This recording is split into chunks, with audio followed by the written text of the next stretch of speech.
paga nas empresas existentes.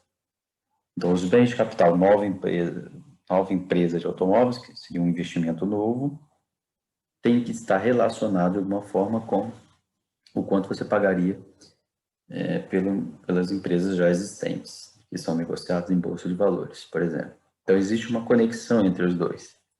Então, os preços dos ativos de capital e o modo como eles são ligados à produção de bens de investimentos, a produção corrente, portanto, são determinantes críticos do comportamento da economia capitalista. Numa economia capitalista, as rendas esperadas pelos proprietários de ativos de capital afetam o preço de demanda dos bens de investimento. Claro. Então, se eu espero um preço de demanda baixo, né, ou não atrativo, eu vou demandar menos bens de investimento.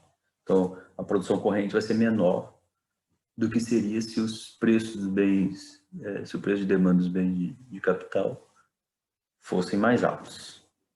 Então, embora os dois sistemas de preços das economias capitalistas sejam formados em mercados muito diferentes e são determinados por variáveis muito diferentes, eles não são independentes.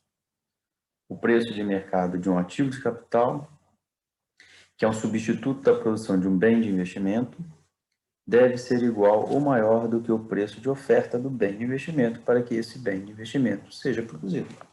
Então, a menos que o preço de demanda esteja acima do preço de oferta, não haverá produção dos bens de investimento ou dos bens de capital.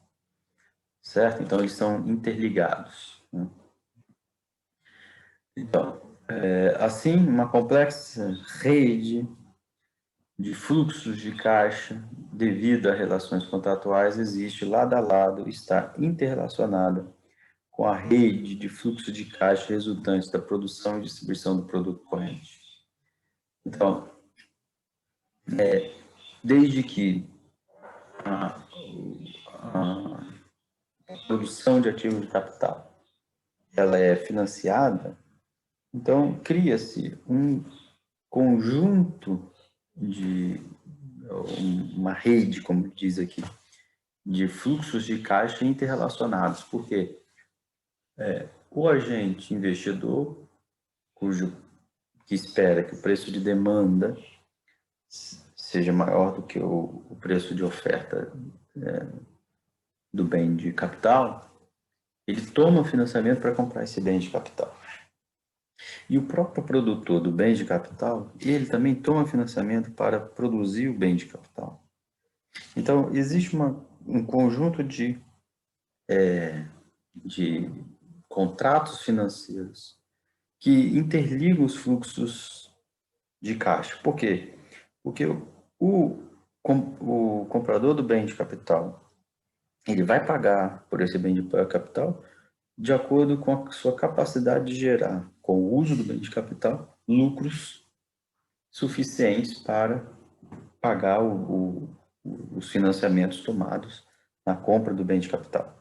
E o produtor do bem de investimento, ou bem de capital, por sua vez, ele vai conseguir pagar os financiamentos que ele tomou na medida em que ele conseguir vender os ativos que ele produz.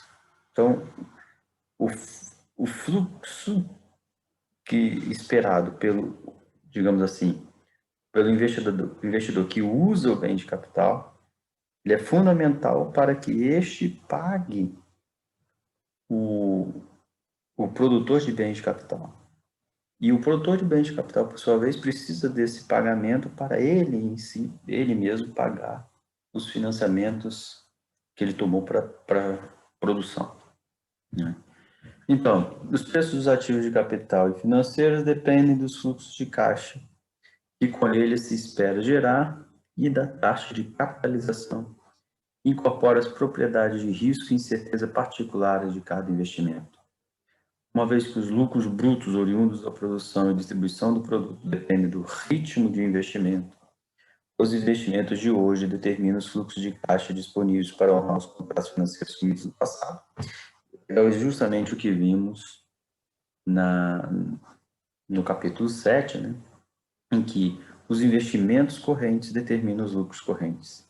Portanto, os lucros futuros serão determinados pelos investimentos futuros. Então, o sujeito que investe hoje, ele na verdade está esperando que outros, ou ele mesmo, sujeitos, vão investir no futuro de forma a gerar um fluxo de caixa, lucro suficiente para que ele possa pagar os contratos que ele está assumindo hoje. Como enfatizado antes, o funcionamento normal de uma economia capitalista moderna depende da renda do capital. Atingir e sustentar um nível no qual os ativos de capital ganhem renda suficiente para validar dívidas passadas. Se não acontecer isso, o capitalista investidor que tomou o financiamento para pagar os bens de capital não vai conseguir pagá-los.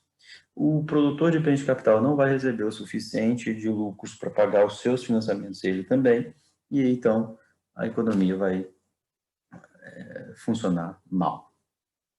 Se essa situação não se verificar, os preços dos ativos de capital e das dívidas caem, que é o que é chamado de deflação de dívidas. E tal declínio afeta adversamente a demanda por investimentos. Porque se os capitalistas que investiram não conseguem ter lucro suficiente para pagar os financiamentos tomados, os custos de produção tecnologicamente determinados, o estilo de negócio e ainda dá um lucro para os proprietários de capital, o que vai acontecer é que os preços dos ativos de capital vão desvalorizar e as dívidas não vão ser pagas, elas também vão se desvalorizar. E isso, obviamente, inviabiliza novos endividamentos e um ciclo, vamos dizer assim, de baixa na economia. Então, esquematicamente, como faz o Minsky lá no capítulo 8, aqui está o preço de demanda capital, essa linha, e que ela representa o quanto é esperado de rentabilidade no ativo. E se vocês lerem lá, vocês vão ver que existe um risco do prestamista que só no desenho é que ele aparece aqui como cadente, querendo mostrar que quanto mais é investido nesse ativo de capital, maior risco é assumido de não conseguir, né? Ou de não conseguir, de comprometer o lucro que se vai ter no futuro com o pagamento de dívidas no passado. Então, a construção aqui, ela envolve os fundos internos da empresa. Então, aqui são recursos próprios, lucros passados e correntes usados pela empresa para o financiamento do investimento. Então, esses fundos internos vão até um determinado montante e, a partir desse montante, o financiamento se dá por fundos tomados emprestados. Então, veja, enquanto os fundos usados são só os fundos internos, o risco do prestamista, do prestatário, né, do que toma emprestado, ele não se modifica. Ele não está comprometendo, até aqui, ele não está comprometendo nenhuma parcela do seu lucro para pagar para terceiros. A partir de um certo ponto, esse risco aparece. A partir deste ponto aqui, quando ele toma financiamento externo, aí ele passa a comprometer parte do lucro esperado para pagamentos a terceiros. Aqui é o preço de oferta, né, o que tem a ver com, né, a produção corrente. Então, veja, o preço de oferta com a produção corrente, ela é horizontal até certo ponto, e depois de um certo ponto, ele torna-se crescente. Querendo isso dizer que, depois de um certo ponto, você vai ter restrições de oferta e os custos unitários de produção começam a subir. Isso aqui são custos de produção tecnologicamente determinados. Essa linha tracejada aqui, que é o risco do prestamista, de quem presta, já envolve custos, que são riscos, que aquele que empresta está assumindo. Então, ele começa a ter custos por tomar financiamento cada vez maiores, né, para financiar esse nível de investimento aqui. Esses custos aqui envolvem, como vocês viram lá o Minsky descrevendo, envolvem custos tanto contratuais de seguros, de aumento de juros, custos relacionados a cláusulas mais rigorosas, né, para dar garantias no financiamento, né, da produção aqui. Então, essa curva de cá já é um aumento devido a custos financeiros, né? Aqui é devido a custos tecnológicos, digamos assim. Aqui não, aqui em cima disso nós temos custos financeiros que têm a ver com o fato de tomar crescentemente recursos externos. Então, em algum ponto aqui, você tem o nível de investimento máximo em que o preço de demanda ainda é igual ao preço de oferta. Isso aqui é tudo nocional, óbvio, não é um preço observado. Porque o preço de demanda nunca é observável, né? Porque ele está relacionado a expectativas, enquanto o preço de oferta ele é observável, né? São custos correntes, né? Então, observa que, esquematicamente, nós temos essa relação entre preço de oferta e preço de demanda que vão determinar o nível de investimento. Obviamente, se o preço de demanda, por exemplo, fosse mais baixo, por exemplo, aqui, o nível de investimento seria mais baixo, né?